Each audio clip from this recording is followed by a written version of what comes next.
Assalamualaikum warahmatullahi wabarakatuh dan salam sejahtera. Nama saya Muhammad Rauf Nizam, nombor metrik 048171. Baik, hari ini kumpulan kami akan membahaskan atau menceritakan atau mengupaskan tentang peranan dan fungsi dai dari segi perspektif psikologi dakwah. Sebelum kita pergi lebih lanjut ataupun lebih dalam untuk kita fahami peranan dan fungsi dai, kita kena tahu apa itu psikologi dakwah dan siapa dai, apa pekerjaan dai, apa yang dai lakukan. Baru kita boleh faham fungsi dan peranan dai ini. Okey, pertama saya akan terangkan psikologi dakwah. Psikologi adalah perkataan yang berasal daripada Yunani yang bermaksud psycho adalah jiwa, logis pula bermaksud ilmu, digabungkan menjadi ilmu tentang kejiwaan. Jadi psikologi adalah ilmu tentang perilaku manusia ataupun gambaran kejiwaan manusia.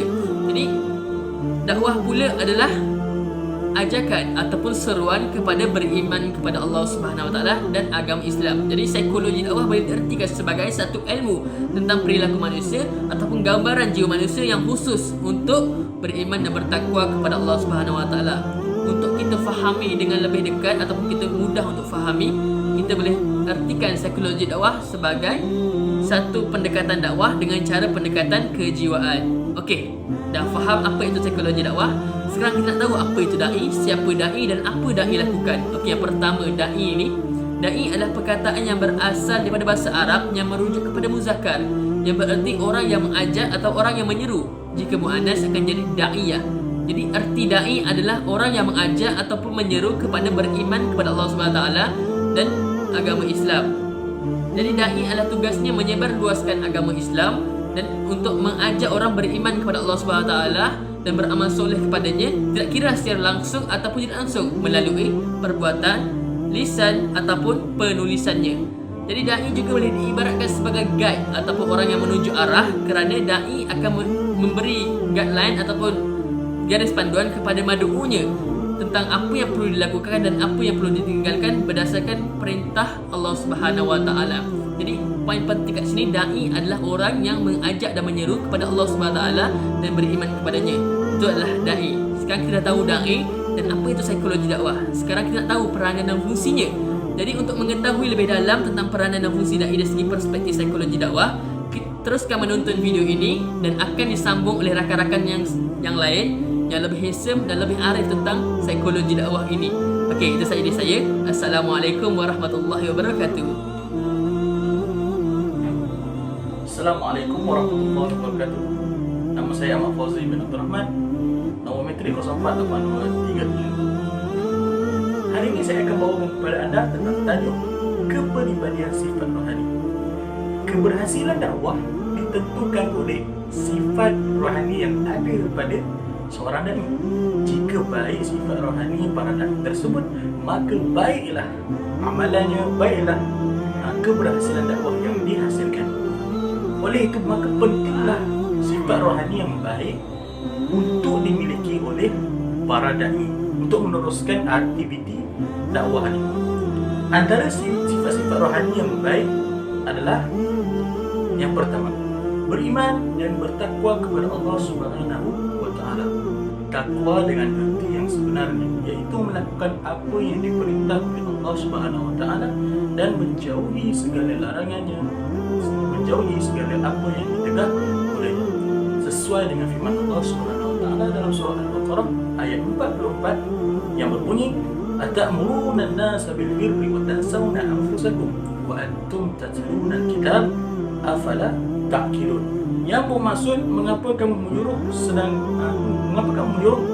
orang lain mengerjakan kebajikan sedangkan kamu akan lupa akan dirimu sendiri, padahal kamu membaca kitab Taurat. Tidakkah kamu mengerti? Yang kedua, ahli taubat.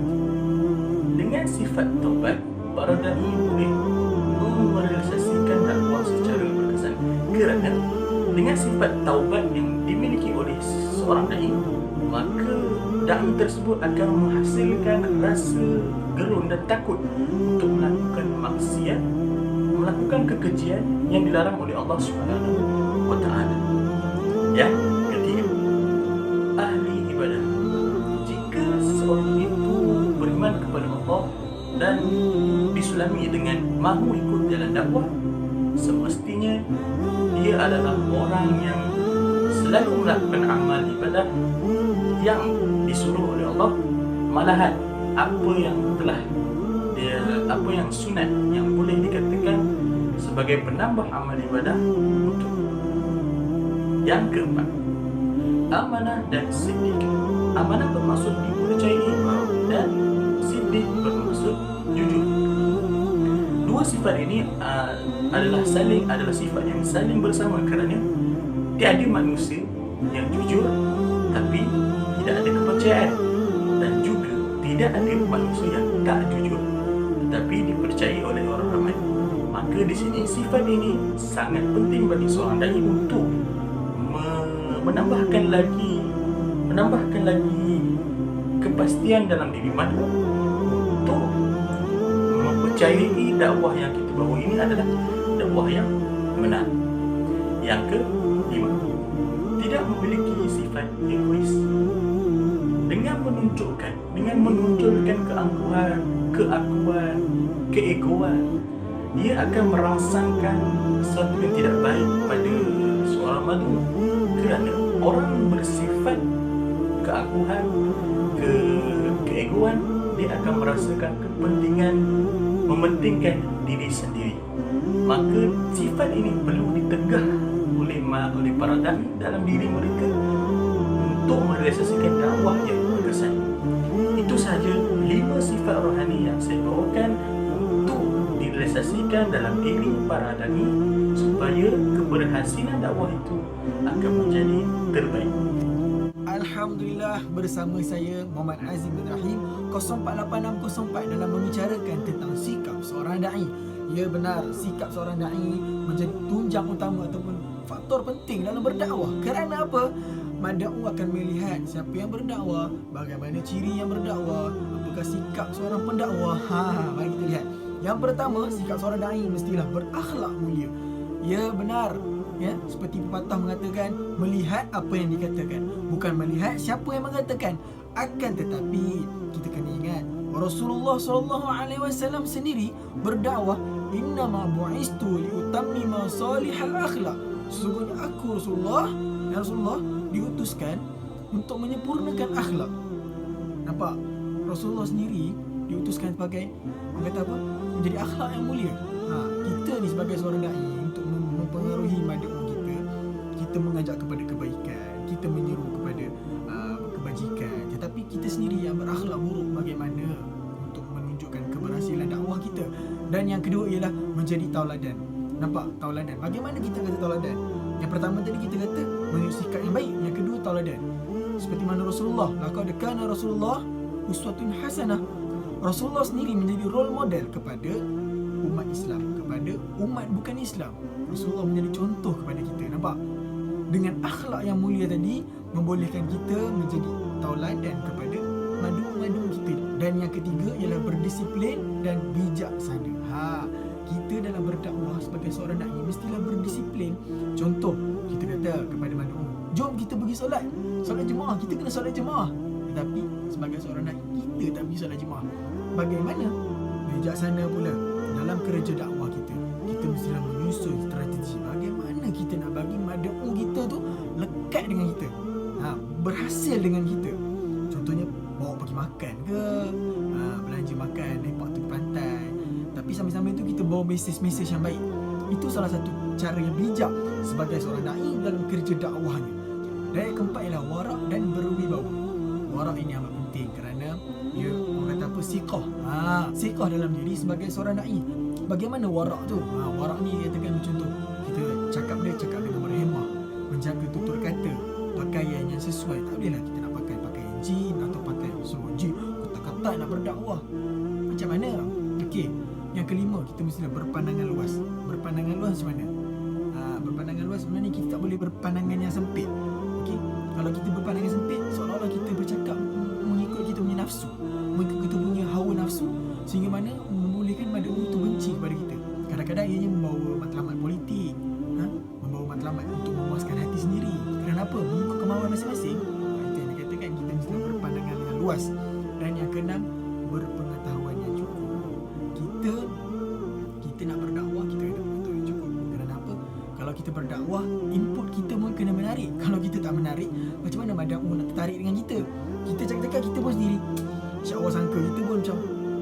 yakin dengan ilmu kita. Sedangkan mad'u itu mesti nak ilmu yang yakin. Sedangkan dalam berdakwah mesti kena menyampaikan dengan ilmu yang yakin.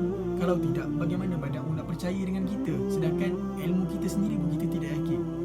Itu yang pentingnya, berpengetahuan ilmu yang cukup dalam berdakwah. Sekian daripada saya. Jom kita tengok Ashraf pula. Assalamualaikum warahmatullahi wabarakatuh. Bismillahirrahmanirrahim. Alhamdulillahirabbil alamin. Allahumma salli ala Muhammad wa alihi wa sahbihi wa sallim. Saya Muhammad Ashraf bin Mustafa, nombor metrik 048824. Jadi saya akan teruskan dengan topik yang seterusnya, iaitu interaksi psikologi antara dai dan mad'u. Adapun dalam proses psikologi dakwah, dalam erti interaksi sosial antara dai dan mad'u, terdapat 3 makna, terkandung dia 3 makna. Yang pertama, dai dan mad'u dia akan saling terlibat antara satu sama lain dalam proses pembelajaran, baik dari segi berfikir maupun merasa. Contohnya di mana mad'u dia akan belajar sesuatu daripada dai-nya, dan dai-nya juga akan belajar sesuatu daripada umpan balik mad'u itu sendiri. Itu yang pertama. Yang kedua, antara dai dan mad'u dia akan terlibat terjadinya proses penyampaian dan penerimaan.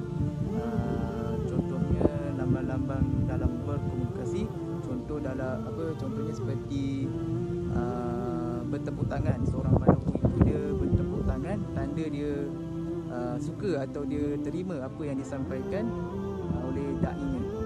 Yang kedua. Yang ketiga, adanya mekanisme penyesuaian diri antara dai dan mad'u. Itu yang ketiga lah. Okey, jadi itulah tiga makna yang terkandung dalam erti interaksi sosial antara dai dan mad'u. Kemudian dalam proses dakwah juga dikatakan berhasil dan efektif ketika tujuan dari dakwah itu sendiri telah tercapai. Tercapainya tujuan dakwah ini ada beberapa tahap. Antaranya, yang pertama, tahap kognitif. Tahap ini adalah ketika seorang mad'u dia mampu menangkap ataupun dia mampu mengerti dan memahami apa yang disampaikan oleh dai-nya. Tahap yang seterusnya, tahap kedua ialah tahap efeksi. Dia pun tahap ini adalah setelah tahap kognitif. Pada tahap ini seorang mad'u dia diharapkan mampu merasakan dan merenungkan secara lebih mendalam apa yang disampaikan oleh dai-nya, tidak hanya sekadar memikirkan saja. Dan yang ketiga, tahap psikomotor. Tahap ni dia di mana tahap seorang mad'u itu dia telah mampu mengaplikasikan atau menjalankan apa yang sebelumnya telah disampaikan oleh dai-nya sendiri. Jadi itulah, sekian saja daripada saya, topik interaksi antara dai dan mad'u. Assalamualaikum warahmatullahi wabarakatuh.